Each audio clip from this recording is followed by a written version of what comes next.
You want to learn a language for real this year. You want this year to finally be the year that you don't quit 6 days in. You want to know how it is that some people become fluent while you're in the Diamond League of Duolingo, but you don't actually speak whatever the language is. Well, this video will take you through 5 principles that you can immediately implement in your language learning so that you can be on your way to true fluency. Quick disclaimer, this video is made for beginners, and for that reason it is an overview. The science of language learning is extremely complicated, and thus abbreviations have been made. The principles that I talk about here are just that, principles. They are not a full set of instructions. They're more like mindsets that many new language learners have never even heard of, and as a result, their language learning is not properly grounded and often doesn't get very far. So I am going to be simplifying a little bit. If you want more details, I'd encourage you to check out the links in the description, either for Refold, because a lot of these ideas come from Refold, or check out my Patreon, where I provide in-depth answers to questions, as well as interviewing highly successful language learners. So those links are in the description, and if you don't think I've been sufficiently thorough in this video, then there's a lot more where this came from.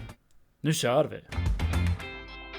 Number 1 is to have a time-based goal for the entire year. Now, I know it sounds obvious, but you'll see later why it's important that it's time-based and why it's important that it's measured per annum.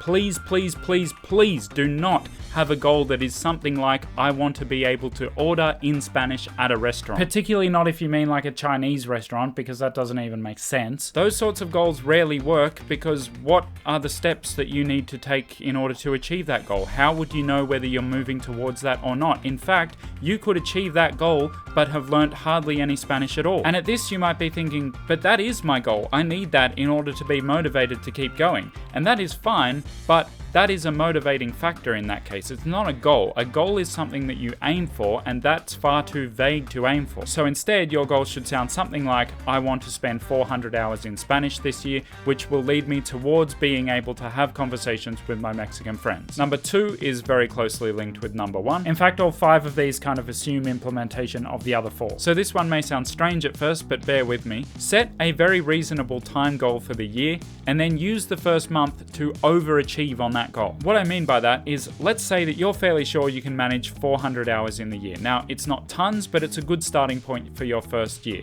But in the first month, there's a very good chance that you're highly motivated and you're thinking, 66 minutes a day, I'm way on top of that, I'm going to triple the goal. Don't do that. The first month is an exception, especially if it's actually the start of a calendar year. You generally have more time and you have a whole tank of New Year's energy, and you feel like all you want to do is to learn your language. Now that's great, but it's unlikely that that will last. So instead of adjusting your goal for the year, stick to whatever the goal for the total year is, but see if you can knock off like a quarter of it or even a third of it in the first month. That way you're utilizing all that energy without expecting that of yourself for an entire year. And it creates this positive feedback loop. Because you're crushing your goal for the year, you're more likely to keep that up, and you're more likely to take it further and maybe even into the next year. By now you might be thinking, okay, I'm setting a goal of 600 hours. Hours of what? This brings us to number 3, which is to see attempting to comprehend the language as the core exercise and the one on which you should spend most of your time. This doesn't mean that you shouldn't do anything else. It means simply acknowledging that the primary thing that is contributing to your progress is how much time your brain spends grappling with the target language when you are consuming it. If you're a beginner, you may be thinking, no, I'm still learning to speak my language, so I can't yet understand my language, obviously. It seems logical, but you've got it the wrong way around. It actually goes something more like, you can't speak your language because you can't understand it, and you can't understand it because you haven't spent enough time listening to it. If you understand what I'm saying right now, it's not because you've learned all the words I'm using. Even if you're a non-native speaker, and I know that many of you are, you understand me because you've listened to so much English that the vocabulary isn't a problem, the speed isn't a problem, not even the weird Australian accent is a problem. You've had so much exposure to English that there probably isn't a normal pattern of words that I could use that you wouldn't have heard before in a very similar, if not identical, permutation.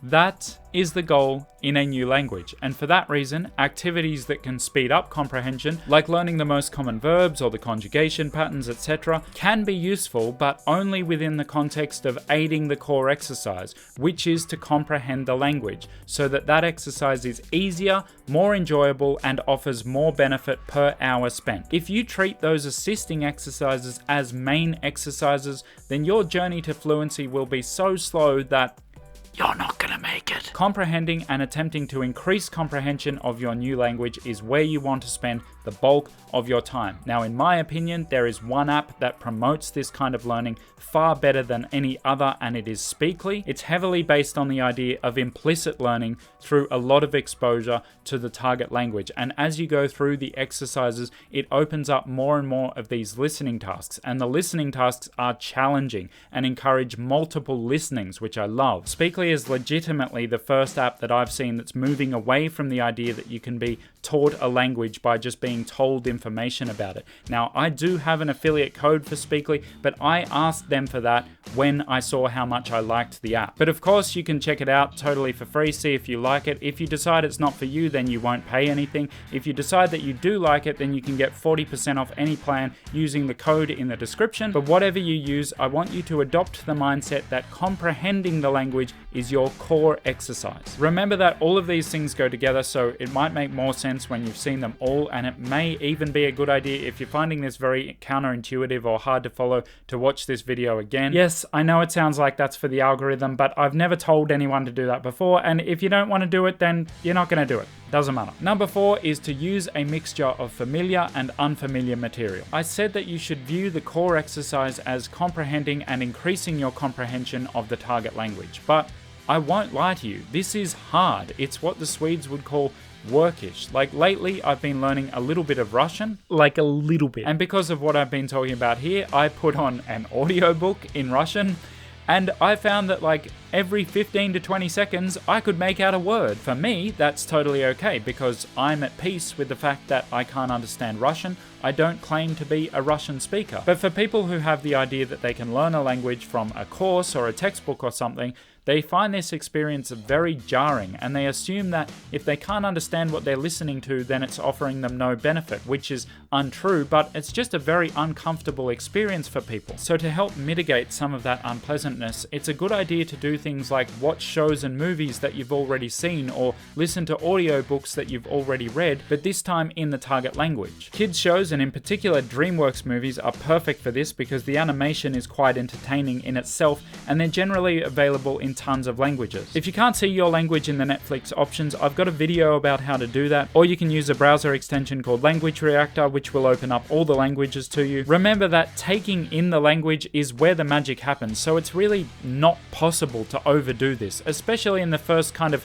1500 hours. If you're really into a particular show, watch it multiple times, and I promise you, you will slowly understand more. If you don't believe me, you just have to try it. Eventually, you will see the light. But it is also important to tackle new material. Now, beginners want to err on the side of repetition, but if you've watched something multiple times and you find that you're understanding it quite well, then throw something new in there. And if you find something new that you like, then you can add that to the rotation, etc., etc. Basically, you want to mix it up and you want to not be too legalistic about it. If you get the urge to watch 10 new things in a week, then go for it as long as it's in the language. But if you're learning German and you just want to watch Dark for the 14th time, then do that. I mean seasons 1 and 2, obviously. Like, don't deliberately subject yourself to garbage. So on to the 5th and final thing, and it sounds obvious, but I promise it's not, because I see very few people with a well-rounded approach to this, and it is just relax. By relax, I do not mean engage with your target language for 10 minutes a week and then say that you're taking a relaxed approach to language learning. That's not relaxed, that's negligence. What I mean is, imagine that your language is like a new friend who is on their way to becoming your best friend.